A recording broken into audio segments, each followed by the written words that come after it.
अनिरुद्ध ने उठाया एक बड़ा फैसला। जिसे अर्शी की प्रेगनेंसी की न्यूज़ जानने के बाद अनिरुद्ध ने किया एक बड़ा फैसला, जिसमें जनक ने दिया उसका साथ। जनक ने बैठाया उसी मंडप में जिस मंडप में वो करना चाहती थी अनिरुद्ध के साथ शादी।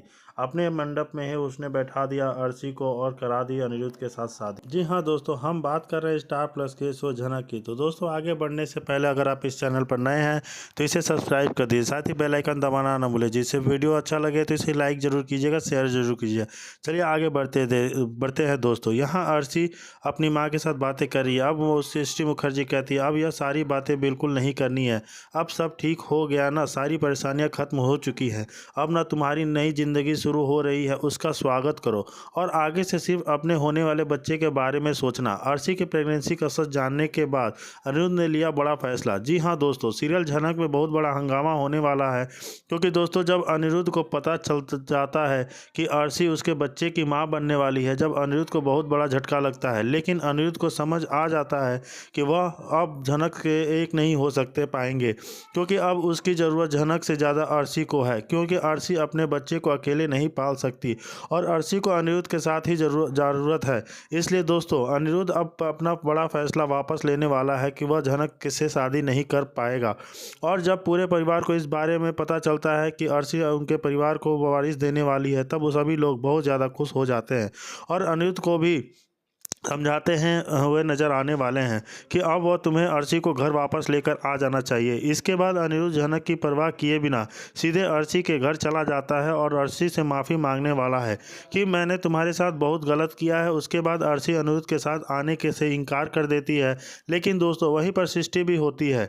इसलिए सृष्टि अर्शी को समझाते हुए नजर आने वाली है कि तुम्हें अनिरुद्ध के साथ अपने लिए नहीं, अपनी बल्कि बच्चे के लिए जाना ही होगा, क्योंकि एक बच्चे बिना बाप के खुश नहीं रह पाएगा। इसलिए दोस्तों, अर्शी अब अनिरुद्ध के साथ जाने के लिए तैयार हो जाती है। वहीं दूसरी तरफ इस बारे में जब झनक को पता चलता है, तब झनक को भी बहुत बड़ा झटका लगता है और साथ ही अनिरुद्ध झनक को बता देता है कि उसने तुमसे झूठ बोला था कि मुझे कैंसर नहीं हुआ है और मैं बिल्कुल ठीक हूँ। इसके बाद झनक का भरोसा अनिरुद्ध के ऊपर से उठ जाता है और झनक गुस्से में आकर बोस हाउस छोड़कर जाने वाली होती है और अनिरुद्ध और झनक हमेशा के लिए अलग होने वाले हैं।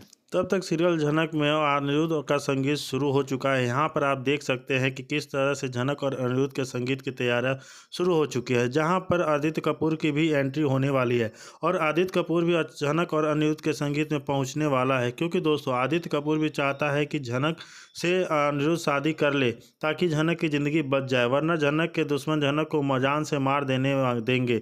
लेकिन दोस्तों संगीत में होगा बहुत बड़ा हंगामा, क्योंकि सृष्टि अर्शी को लेकर संगीत में पहुंचने वाली है, जहां पर अर्शी अपनी प्रेगनेंसी का खुलासा कर देगी, जिसे जानकर और अनिरुद्ध संगीत पूरी तरह से खराब हो जाएगा। इस तरह कहानी आप आगे देखेंगे कि कैसे अनिरुद्ध अब अर्शी का हाथ थामने वाला है। प्रेगनेंसी की न्यूज़ के बाद अनिरुद्ध और अर्शी एक होने का फैसला लेते हैं। दोस्तों, क्या झनक हमेशा के लिए अकेली हो जाएगी या फिर आदित्य कपूर थाम लेगा झनक का हाथ? आपको क्या लगता है? जहां अर्शी कहती है, मुड़ के देखना होता तो मैं जाती ही नहीं, तुम जियो अपने आदर्शों के साथ और मैं अपने सपने पूरे करने के लिए जी जान लगाकर सीरियल झनक की कहानी में देखेंगे कि कैसे कि दोस्तों अर्शी अनिरुद्ध के बच्चे की मां बन चुकी है। इसके बाद अनिरुद्ध को ना चाहते हुए अर्शी के साथ अपनी ज़िंदगी की नई शुरुआत करनी पड़ती है और इसी वजह से अब झनक की भी अनिरुद्ध से दूर जा चुकी होती है। लेकिन अनिरुद्ध आज भी इस झनक से भी प्यार करता है और अर्शी के साथ मजबूरी में रह रहा होता है, क्योंकि अनिरुद्ध को पता होता है कि अगर वह अर्शी के साथ नहीं रहेगा तो अर्शी उसके बच्चे को लेकर चली जाएगी और वह अपने बच्चे के साथ नाइंसाफ़ी नहीं कर सकता। इसलिए जल्द कहानी में हमें देखने को मिलने वाला है कि कैसे 2 साल के बाद झनक और अनिरुद्ध का फिर से आमना सामना होने वाला है और झनक और अनिरुद्ध फिर से एक दूसरे से प्यार में खोने वाले हैं। लेकिन दोस्तों इस बार झनक पूरी तरह से बदलने वाली है और झनक का नया अंदाज देखना बहुत ही धमाकेदार होने वाला है। और क्योंकि झनक एक बहुत बड़ी सुपरस्टार बन चुकी है और अब झनक वह मासूम झनक नहीं रही, क्योंकि झनक अपने हक के लिए लड़ने लगी है। तो क्या झनक फिर से अनिरुद्ध को अपना बनाएगी या झनक अनिरुद्ध को बुलाकर किसी और के साथ करेगा अपनी ज़िंदगी की नई शुरुआत? तब बाद में पता चलता है कि झनक कभी माँ नहीं बन सकती है और अर्शी के बच्चे को अब पाने वाली है। नमस्कार दोस्तों, जैसे आप देखेंगे कि जनक को पता चलता है कि वह आगे होने वाले अर्शी को बच्चा गिराने के लिए कि सृष्टि बार बार कहने वाली है, लेकिन अर्शी नहीं मानेगी और उस बच्चे को जन्म देने वाली है। अर्शी एक प्यारे से बेटे को जन्म देने वाली है। अर्शी बहुत प्यार से अपने बेटे को पालने वाली है। 3 साल बीत जाने के बाद और अर्शी को एक गंभीर बीमारी होने वाली है। अर्शी सोचने वाली है वो उसके बेटे को सृष्टि के साथ छोड़ेगी तो वो मार डालेगी। अर्शी उसके अब बेटे को झनक और अनिरुद्ध को सौंपने वाली है। नसीब का खेल देखिए दोस्तों, झनक को कभी भी बच्चा नहीं होने वाला है। जब झनक के पेट में ट्यूमर हुआ था और झनक का ऑपरेशन करना पड़ा था, उस वजह से झनक कभी मां नहीं बन सकती। अर्शी अनिरुद्ध को फ़ोन करेगी और उसको बीमारी के बारे में बताने वाली है। अनिरुद्ध मन ही मन बहुत दुखी होने वाला है और अर्शी को भी उसके बच्चे के साथ बोस हाउस लाने वाला है। अर्शी और उसके बच्चे का ध्यान रखने वाली है और झनक बाद में अर्शी की मौत होने के वाली है, क्योंकि एक हीरो में सीरियल में मेकर्स 2 हीरोइन नहीं रख सकते, इसलिए शो में अर्शी का मरना होगा और अर्शी के बच्चे को बनाएगी झनक। तो दोस्तों, आपको क्या लगता है कि अर्शी का डिसीजन सही था या? लेकिन अर्शी मुखर्जी सिंगल पेरेंट बनने के लिए अर्शी के पास सारी क्वालिटी तो है।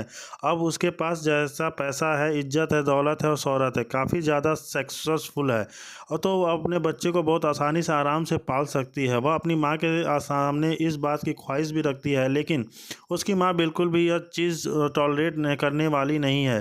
अर्शी मुखर्जी इस तरीके से बातें करने लग जाती है जैसे मानो यह अर्शी को लग रहा हो कि उसकी माँ नहीं चाहती कि वह इस बच्चे को जन्म दे, क्योंकि अगर वह बच्चा इस दुनिया में आया ना तो बहुत सारी मुसीबतें लेकर आएगा। अनिरुद्ध तो कह देगा यह बच्चा मेरा नहीं है, लेकिन मैंने झनक के साथ शादी कर ली है, अब हम अपनी नई दुनिया बसा रहे हैं। या तुम पता नहीं किस बच्चे को लेकर आ गई हो, तो यह तुम्हारा किसी और के साथ रिलेशन होगा, मेरा बच्चा यहाँ नहीं है। फिर तुम्हें डीएनए टेस्ट कराने के लिए बोलेगा, फिर तुम्हें सारी अग्नि परीक्षाओं से गुजरना पड़ेगा। नहीं चाहती ही कि मेरी बेटी इन सब चीज़ों से गुजरे।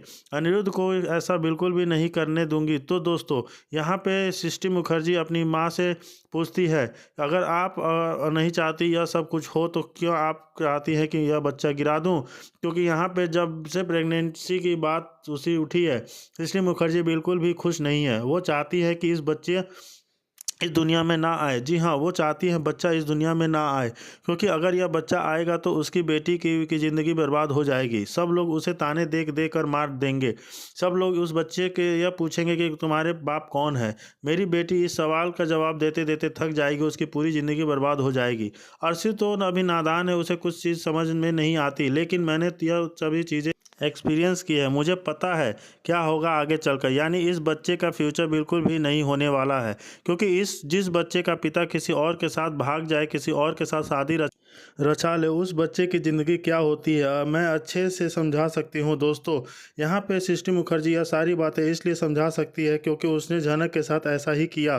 तो जी हाँ, झनक की माँ उसे छोड़कर चली आई, यानी सृष्टि मुखर्जी खुद उसे छोड़ के चली आई और उर्वशी की माँ उर्वशी ने उसे अपने बच्चे की तरह पाला, लेकिन उस पर यह इल्ज़ाम लगा दी उसका बाप उसे छोड़कर चला गया। पर अब सर पे पिता का साया ना हो, वह भी उस बच्चे को नाजायज़ कहा जाए तो उसके बाद जो है झनक की ज़िंदगी क्या हो गई है सब लोगों को पता है। तो सृष्टि मुखर्जी को इसी बात का डर लग रहा है कि अगर यह बच्चा पैदा हुआ ना तो इसकी भी हालत झनक जैसी हो जाएगी, और मैं बिल्कुल भी नहीं चाहती कि मेरे ग्रैंड चिल्ड्रेन के साथ ऐसा कुछ हो। झनक तो वहाँ अब खुश है, शादी कर अपनी नई ज़िंदगी दुनिया बसाएगी, लेकिन मेरी बेटी का तो और इस बच्चे का भविष्य अंधेरे में हो जाएगा। तो यहाँ पे 2 ऑप्शंस हैं दोनों दोस्तों जो सिस्टम अपना सकती है।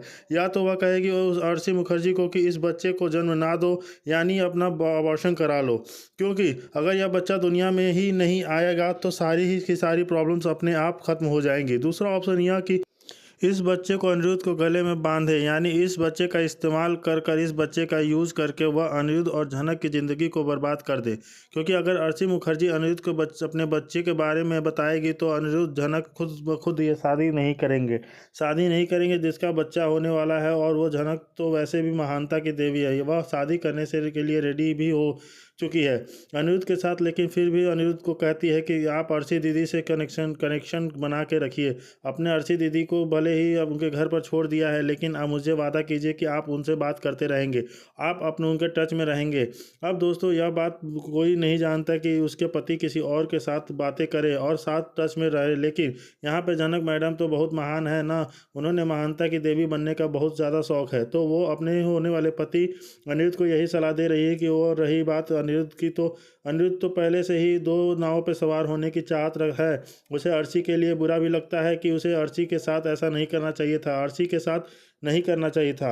और जनक के सामने महान दिखने के लिए वह कह रहा है कि अर्शी के साथ जो हो रहा है बुरा हो रहा है।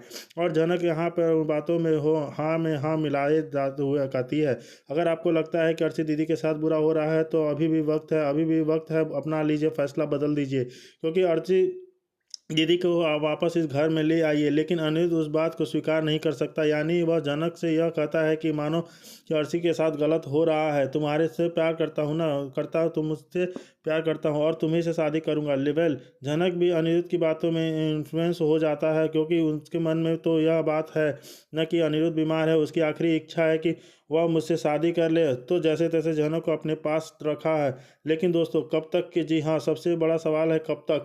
अब अनिरुद्ध का ये जो ढोंग है ना, ज़्यादा टाइम चलने वाला नहीं है, क्योंकि अनिरुद्ध का जो रोज़ राज है उसे भी बहुत जल्द पर्दाफाश उठेगा, यानी अनिरुद्ध की सच्चाई बहुत जल्द सामने आएगी।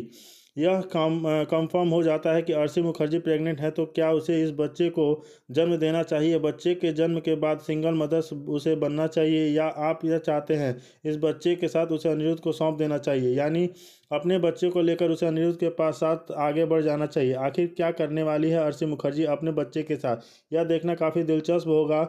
और वीडियो अच्छा अगर लाइक कीजिए तो सब्सक्राइब कीजिए फॉर मोर अपडेट्स।